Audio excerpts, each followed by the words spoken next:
ഇന്ന റബ്ബക യഖ്ദീ ബൈനഹും ബിഹുക്മിഹി വഹുവൽ അസീസുൽ അലീം. ഇന്ന റബ്ബക, നിശ്ചയമായും നിന്റെ രക്ഷിതാവ്, നിശ്ചയമായും നിന്റെ രക്ഷിതാവ്, യഖ്ദീ ബൈനഹും, യഖ്ദീ ബൈനഹും, അവർക്കിടയിൽ അവൻ വിധിക്കുന്നു, അവർക്കിടയിൽ അവൻ വിധി കൽപ്പിക്കുന്നു. ഖളാ യഖ്ദീ, വിധിച്ചു, തീരുമാനിച്ചു എന്നൊക്കെ അർത്ഥം. ഖളാ യഖ്ദീ, വിധിക്കുന്ന ആൾക്ക് എന്ത് പറയും? ഖാളി.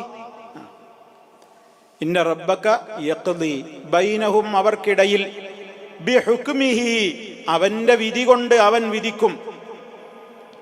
ഇപ്പൊ ദുനിയാവിലും അവൻ വിധിച്ചു. ഖുർആനിലൂടെ വിധി പറഞ്ഞല്ലോ.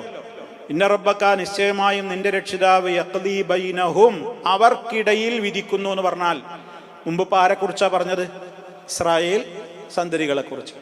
അവരുടെ കാര്യത്തിൽ അല്ലാഹു തആല ഇനിയും വിധിക്കും. ബിഹുക്മിഹി, അവന്റെ നീതിപൂർണമായ വിധി കൊണ്ട്, അവന്റെ നീതിപൂർണമായ വിധി കൊണ്ട് അള്ളാഹു തീരുമാനമെടുക്കും. അത് പരലോകത്തെ കാര്യമാണ് പറയുന്നത്. ഈ ലോകത്തൊന്നും ഇപ്പൊ ഖുർആനിലൂടെ അള്ളാഹു തആല പറഞ്ഞു. അത് വിശ്വസിക്കാതിരിക്കുക. കുറെ ആൾക്കാർ വിശ്വസിച്ചു, കുറെ ആൾക്കാർ തള്ളിക്കളഞ്ഞു.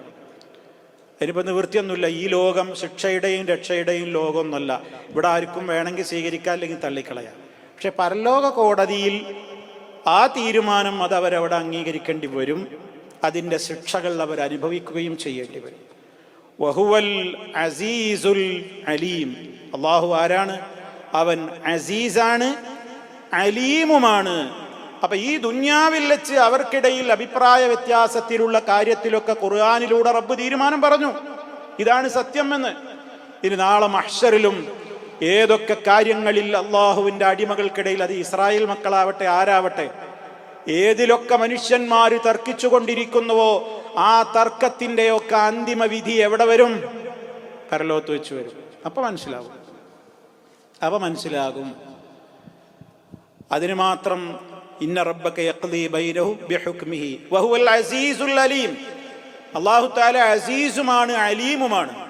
ആ രണ്ടും അവിടെ, ആ രണ്ട് സിഫത്ത് അള്ളാഹു, ആ രണ്ട് ഇസ്മുകൾ അവിടെ പറഞ്ഞതിൽ നമ്മൾ ചിന്തിക്കണം. വിധി പറയുന്ന അള്ളാഹുവിൻ്റെ ഗുണങ്ങൾ പറയണം. അവൻ അസീസാണ്, ഇസ്സത്തുള്ളവനാണ്. വിധി പറയുന്ന അള്ളാഹു, ഇസ്സത്തുള്ള ആള് വിധി പറഞ്ഞാൽ അതിൻ്റെ പ്രത്യേകത എന്താണ്? അതാണ് നടപ്പിലാകും. അധികാരമുള്ളവൻ വിധി പറഞ്ഞാൽ ആ വിധി അങ്ങോട്ട് നടപ്പിലാകും. നേരെ മറിച്ച് അധികാരമില്ലാത്തൊരു ദുർബലൻ വിധി പറഞ്ഞാലോ വിധി അവിടെ കിടക്കും, ജനങ്ങൾ അംഗീകരിക്കൂല. നേരെ മറിച്ച് അള്ളാഹു ആരാണ്? അസീസാണ്. അവൻ നാളെ പരലോകത്ത് അവൻ്റെ ഇസ്സത്തുള്ള വിധിയാണ് വരിക. ഇത് രക്ഷപ്പെടാൻ ഒരാൾക്കും കഴിയൂല. അൽ അലീം എന്നാ പിന്നെ പറഞ്ഞത്. ഇബ്നു കസീർ റഹിമഹുല്ലാഹ് പറയുന്നത് ബി അഫ്ആലി ഇബാദിഹി വ അഖ്വാലിഹി, മനുഷ്യന്മാരുടെ എല്ലാവരുടെയും അവൻ്റെ അടിമകളെ സംബന്ധിച്ച് അവനെ നന്നായിട്ട് അറിയാം. ആരുടെയൊക്കെ കാര്യത്തിൽ ഏതൊക്കെ കാര്യങ്ങളാണ് തീർപ്പ് കൽപ്പിക്കേണ്ടത് എന്ന് റഹ്മാനായ റബ്ബിന് കൃത്യമായിട്ട് തന്നെ അറിയാം. അതുകൊണ്ട് അറിവില്ലാതെ വിധിച്ചാലും പാളിപ്പോകും.